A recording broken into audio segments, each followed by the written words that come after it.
Hey, good morning, guys. Welcome to the KM Outdoors 2025-2026 deer season. As you guys can see, we are out here shooting our archery equipment today. It is September 15th, Missouri's opener, and we are not in the tree stand. There's a reason behind that.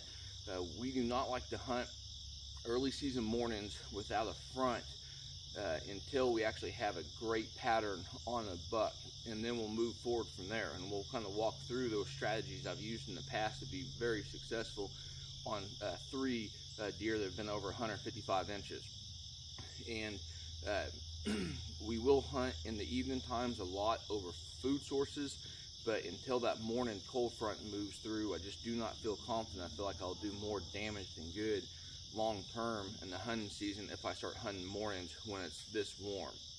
So to really start patterning your deer, you need to understand, has that deer actually moved into its fall range? And if it's still on your piece of property, chances are if it's been there throughout the summer, then that's probably going to be a core deer. And again, September 15th, about September 5th to the 10th is really when I see those deer transition into that fall range, and then you can really move forward patterning those deer. But if they are a core deer, that means they're just going to basically stay on your piece of property or around your area throughout their entire year. And then if they do roam, or if they do move from a summer range to a fall range, that's typically out into the and they can move several miles on this deal, but typically it's a food source situation on into a larger sanctuary property where they still feel safe, and they've got water and food and great habitat where they can get in there.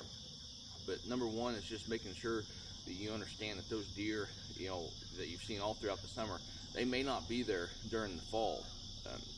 And then another big component is bachelor groups. We have seen numerous bachelor groups throughout the summer months, and then it seems about that last week in September is really when they start breaking off into that October, that first week in October, when they really start breaking off. The testosterone's rising a little bit, and then they're getting a little bit more aggressive. I actually saw some bucks 2 weeks ago out there doing a little sparring, even in, actually I guess they had just shed their velvet. So that was pretty cool to see. But the other thing is any kind of past experience you guys have, whether that's trail camera footage, any kind of footage from your your videos, or your phones that you guys use, and then also any kind of hunts.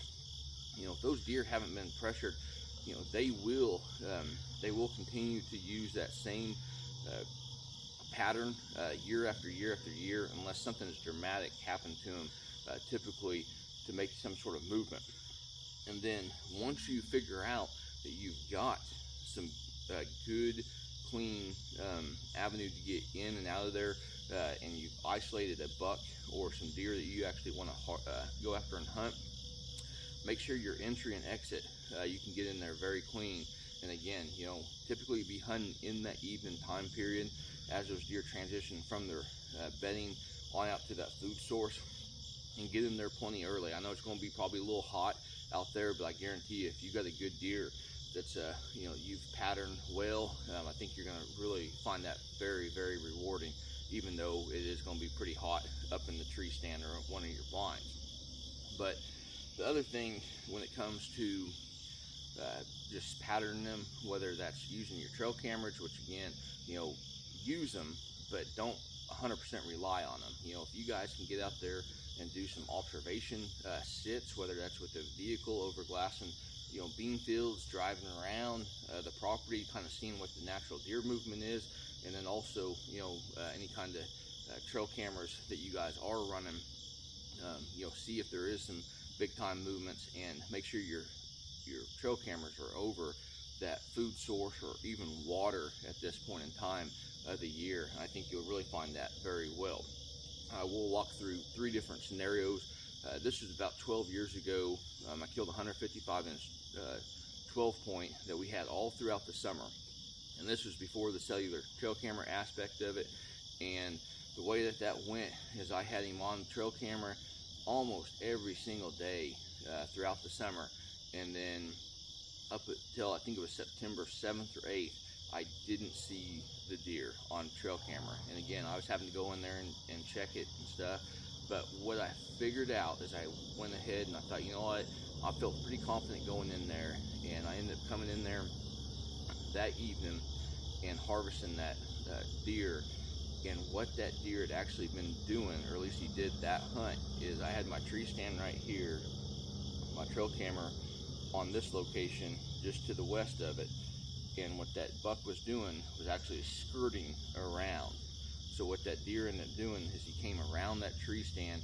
He was out there in that Nixa hardware food plot feeding, and I imagine he'd been doing it, for the several days. But what I'm sure happened is he caught my scent. He knew something was up, whether that's that transition between that losing that velvet on into that fall pattern or weather changes. He kind of knew something was going on. I believe that deer was 5.5 years old, so very beneficial, or very glad to be able to harvest that deer. But that was one, and that was an evening hunt, September 15th, right out the gate. And then skipped into 2016. I had a 151-inch 8-point that I ended up harvesting in the morning. I went in there again. This was before any kind of cellular trail cameras. I went in there, set it over water, and I ended up getting 3 or 4 pictures, and then I saw the buck. And I thought, okay, this is a pretty good deal, pretty nice 8.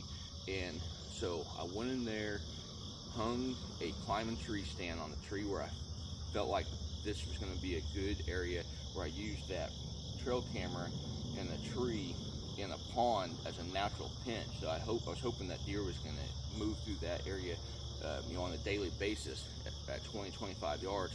And I was going to set up with that the northwest wind, and I was going to go ahead and hunt.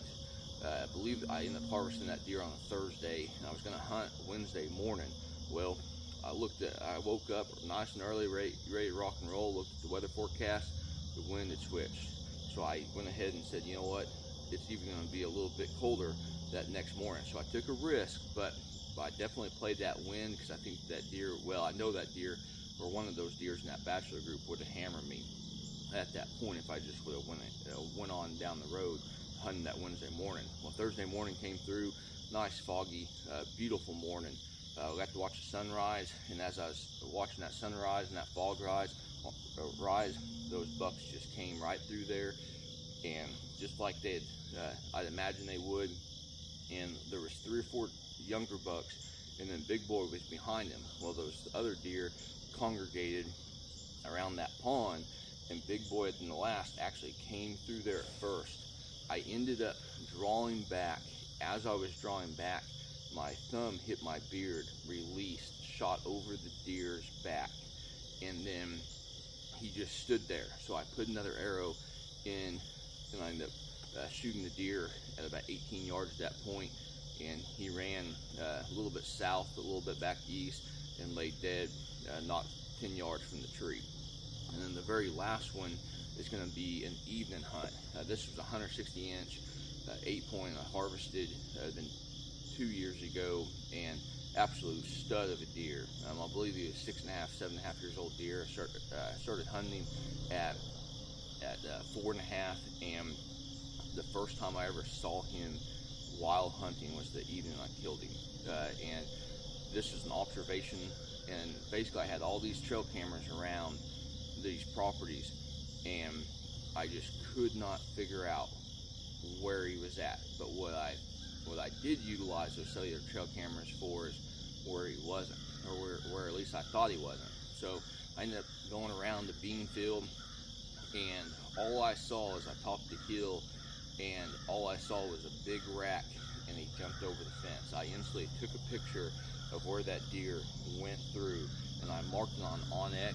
And then the next evening I came in there with the saddle and ended up harvesting that deer about 7:15, 7:20 is when that deer came through. And that was, I believe it was September 28, 29. So, I've got numerous stories for big mature deer like that. And, the bottom line is, make sure you've got a deer to hunt. Once you isolate that deer, make sure you can get in and out of there, playing the wind, your timing, and it will really work out very well. So you know, like always, hopefully you guys are getting out there in nature. Hopefully you guys have a great 2025, 2026, and like always, best luck in your upcoming hunt.